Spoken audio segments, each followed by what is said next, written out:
ಶಹಾಪುರ ತಾಲೂಕಿನಲ್ಲಿ ನಮ್ಮ ಭಾರತೀಯ ಜನತಾ ಪಾರ್ಟಿ ಆಫೀಸ್ನಲ್ಲಿ ನಾವು ಸಂವಿಧಾನ ಶಿಲ್ಪಿ ಡಾಕ್ಟರ್ ಬಾಬಾ ಸಾಹೇಬ್ ಅಂಬೇಡ್ಕರ್ ಅವರ ಜಯಂತ್ಯೋತ್ಸವವನ್ನು ಆಚರಣೆ ಮಾಡ್ತಾ ಇದ್ದೀವಿ. ಈ ಸುಂದರ ಸಭೆಗೆ ಆಗಮಿಸಿದ ನಮ್ಮ ಹಿರಿಯರು ಹಾಗೂ ಗೆಳೆಯರು ಎಲ್ಲರಿಗೂ ಅಭಿನಂದನೆಗಳನ್ನು ಸಲ್ಲಿಸುತ್ತಾ, ಇವತ್ತು ನಾವು ಭಾಷಣ ಮಾಡೋದಲ್ಲ, ಡಾಕ್ಟರ್ ಬಾಬಾ ಸಾಹೇಬ್ ಅಂಬೇಡ್ಕರ್ ಅವರಿಗೆ ಯಾವ ರೀತಿ ಅವಮಾನಗಳಾಗಿದ್ದೇವೆ ಡಾಕ್ಟರ್ ಬಾಬಾ ಸಾಹೇಬ್ ಅಂಬೇಡ್ಕರ್ ಸಂವಿಧಾನ ಬರಲಿಕ್ಕೆ ಎಷ್ಟೋ ಕಷ್ಟಗಳನ್ನು ಬಂದರೂ ಕೂಡ ಎದುರಿನಲ್ಲಿ ಅನ್ಸದೆ ಮುಂದೆ ಇರ್ತಕ್ಕಂಥ ಹೆಚ್ಚಿಗೆ ಯಾವತ್ತು ಹಿಂಸೆಲ್ಲದಾಗ ನಮ್ಮ ಸಮಾಜಕ್ಕೆ ಮತ್ತೆ ಬರ್ತಕ್ಕಂಥ ಪೀಳಿಗೆಗೆ ನಾವು ಏನು ಮಾಡಬೇಕು, ಏನು ನಾವು ಹಾದಿಯಲ್ಲಿ ಮಹಾನ್ ನಾಯಕರಿಗೆ ನಾವು ವಿಶೇಷವಾಗಿ ಅರ್ಪಿಸ್ತಾ ಇಂದು ನಾನು ಒಂದೇ ಒಂದು ವಿಷಯ ಹೇಳ್ತೀನಿ. ನಮ್ಮ ಭಾರತೀಯ ಜನತಾ ಪಾರ್ಟಿ ಎಲ್ಲ ನಮ್ಮ ಬಂಧುಗಳಿಗೆ ವಿಶೇಷವಾಗಿ ನಾವು ಟೈಮ್ ಮೇಂಟೈನ್ ಮಾಡಬೇಕು. 9:30 ಟೈಮ್ ಆದಮೇಲೆ ನಾವು 11 ಗಂಟೆಗೆ ಬರೋದ್ರೆ ಯಾವ ಶಿಸ್ತು ಮೇಂಟೈನ್ ನಮ್ಮ ಕಡೆಯಿಂದ ಇಲ್ಲ ಅಂದ್ರೆ ನಾವು ಕಾರ್ಯಕರ್ತರಿಗೆ ತಪ್ಪಾಗ್ತದೆ. ಮುಖ್ಯವಾಗಿ ನಮ್ಮಲ್ಲಿರೋ ಶಿಸ್ತು ನಮ್ಮಲ್ಲಿರಬೇಕು.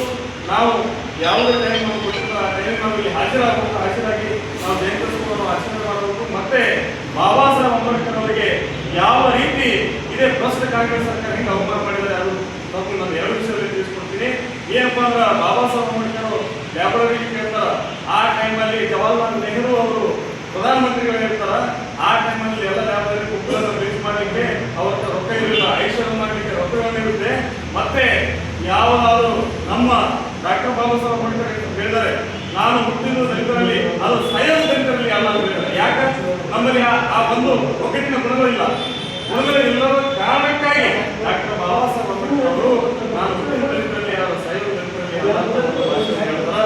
ಮತ್ತೆ ಅವ್ರು ಹೇಳಿರ್ತಕ್ಕಂಥ ವಿಷಯ ಒಂದೇ ಬಹಳಷ್ಟು ವಿಷಯಗಳಿದ್ದಾವೆ. ನಾವು ಅದನ್ನು ಪರಿಪಾಲನೆ ಮಾಡಿಕೊಂಡು ಆ ಇಟ್ಟಿರ್ತಕ್ಕಂಥ ಹೆಜ್ಜೆಯಲ್ಲಿ ಪ್ರತಿಯೊಂದು ವಿಷಯದಲ್ಲಿ ನಾವು ಓದೋದ್ರಲ್ಲಿ ನಾವು ಮುಂದೆ ಬರಬೇಕು. ಬಂದಿಗೆ ನಾವು ಯಾವ ರೀತಿ ಡಾಕ್ಟರ್ ಬಾಬಾ ಸಾಹೇಬ್ ಅಂಬೇಡ್ಕರ್ ತೀರ್ಕೊಂಡ ಸಮಯದಲ್ಲಿ ಅವರಿಗೆ 6 ಅಡಿ 3 ಅಡಿ ಜಾಗ ಸಿಗಲಿಲ್ಲ ಬಂಧುಗಳು ದಿಲ್ಲಿಯಲ್ಲಿ.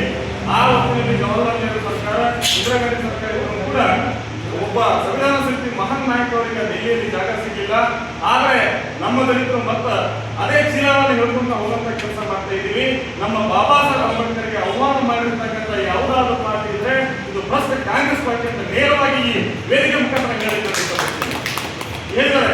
ಏನಂದ್ರ ಕಾಂಗ್ರೆಸ್ ಕೆಲಸ ಹೊಂದಾಗಿ ಹೊಸ ಅದೇ ಕಾಂಗ್ರೆಸ್ ನಮ್ಮ ರಾಜ್ಯದಲ್ಲಿ ಒಂದು ರಾಜ್ಯದ ದಿವಾಳಿ ಎಬ್ಬಿಸಿರ್ತಕ್ಕಂಥ ಮಾತನ್ನು ಹೇಳಿ ನಾನು ಇಷ್ಟಪಡ್ತೀನಿ. ನನಗೆ ಕರೆಸಿ ಮಾತಾಡಲಿಕ್ಕೆ ಅವಕಾಶ